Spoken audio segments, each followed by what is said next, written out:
प्यारे दोस्तों, आज की कहानी सुधा नाम की एक लड़की की है। सुधा एक बहुत ही आलसी लड़की थी।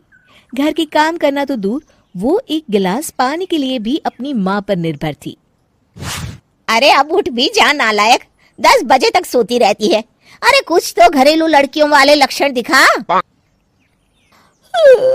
सोने दो ना माँ, क्यों परेशान कर रही हो? अरे भाग्यवान, क्यों मेरी बिटिया को तंग कर रही हो? सोने भी दो इसे। लो, बाप बेटी दोनों एक जैसे हैं। देख लेना, आपकी ये लाडली ससुराल जाके हमारी नाक कटाएगी। मैं कहती हूँ अब भी वक्त है, अपनी ये आदतें सुधार ले, वरना ससुराल में तेरी सास कान खींच कर तुझे सीधा करेगी। वही तुझे सबक सिखाएगी। दुनिया में आज तक कोई ऐसी सास पैदा नहीं हुई माँ, जो सुधा चोपड़ा को सबक सिखा सके। लेकिन होनी को कुछ और ही मंजूर था। सुधा की शादी एक ऐसे घर में हो जाती है जहां उसकी सास एक रिटायर्ड पुलिस वाली थी। अब कहानी में मजा आएगा। हाँ माँ, यहाँ सब बहुत अच्छा है। मेरे ससुराल के लोग भी ना बहुत मिलनसार हैं। ठीक है माँ, मुझे नींद आ रही है, फोन रखती हूँ माँ। ठीक सुबह 5 बजे। अरे जल्दी उठो भाग्यवान, वरना कयामत आ जाएगी। हैं? अरे क्या हुआ? कौन सी कयामत आ जाएगी? अरे मेरी माँ आ जाएगी। तुम नहीं जानती, इस घर में सिर्फ मेरी माँ का हुक्म चलता है। सबको सुबह 5 बजे बिस्तर छोड़कर हॉल में पहुंचना ही पड़ता है। अरे अब इंसान क्या अपनी नींद भी पूरी नहीं करेगा? यहाँ मजाक चल रहा है क्या? तभी वहां सुधा की सास आ जाती है। अटेंशन!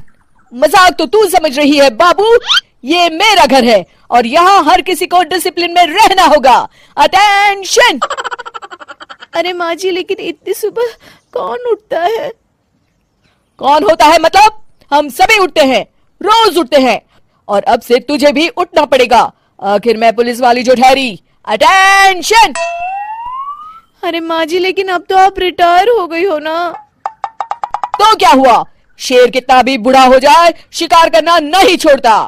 उसी तरह हम पुलिस वाले रिटायर होने के बाद भी अपने अनुशासन में ही जीवन जीते हैं। चलो अब बेकार की बहस बंद करो और उठकर हॉल में चलो। अभी आधा घंटा तुम सबकी परेड चलेगी। अटेंशन!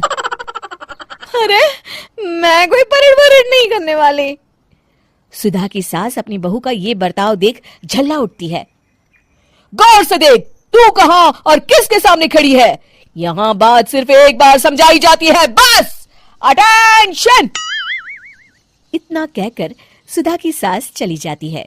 अपनी सास का ये रूप देखकर सुधा घबरा जाती है और जल्दी से उठकर बाहर चली जाती है। उस दिन से सुधा की जिंदगी बदल जाती है।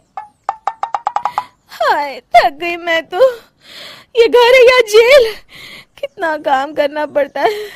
लाइए दीदी, 2 रोटियां और दीजिए, मुझे बड़ी भूख लगी है। ठहर जा बहू, ये तू क्या कर रही है? मैंने सबके खाने का हिसाब तय कर रखा है। तुम 4 रोटी से ज्यादा नहीं खा सकती और ये मिर्च मसाला भी नहीं चलेगा। मेरी बहुएं एकदम फिट होनी चाहिए। अटेंशन! क्यों माँ जी, आप हमें दंगल में लड़ने के लिए तैयार कर रही हैं क्या? क्या कर रही हो सुधा? माँ जी को मजाक बिल्कुल पसंद नहीं है। चुप करके खाना खा लो, इसी में भलाई है। इस तरह धीरे धीरे सुधा अपने सास के रंग में पूरी तरह रंग जाती है, लेकिन इसका उल्टा ही असर पड़ता है। सुधा अपनी सास से भी ज्यादा अनुशासन की पक्की हो जाती है। सुधा की सास तो सबको 5 बजे उठाती थी, लेकिन सुधा सबको 4 बजे ही उठा देती थी। दूसरी तरफ सुधा की सास की उम्र भी हो चलती है। माँ जी, आजकल आप सुबह उठने में बहुत आनाकानी करती हैं। मुझे ये सब बिल्कुल पसंद नहीं है। अरे बहू, मैं तेरे हाथ जोड़ती हूँ, भगवान के लिए अब मुझे छोड़ दे। इतने सवेरे उठना और कसरत करना अब मेरे बस की बात नहीं है। माँ जी, आप मैदान छोड़ के भाग रही हैं। आप तो पुलिस वाली हैं। अटेंशन! अरे अब कहाँ की पुलिस वाली, अब तो मैं रिटायर हो चुकी हूँ। बस बहुत हो गया। अब तुम सब जैसे चाहे वैसे जिंदगी जियो और मुझे भी जीने दो। अपनी सास को गिड़गिड़ाते देख सुधा मन ही मन मुस्कुराती है। इस तरह उस दिन के बाद से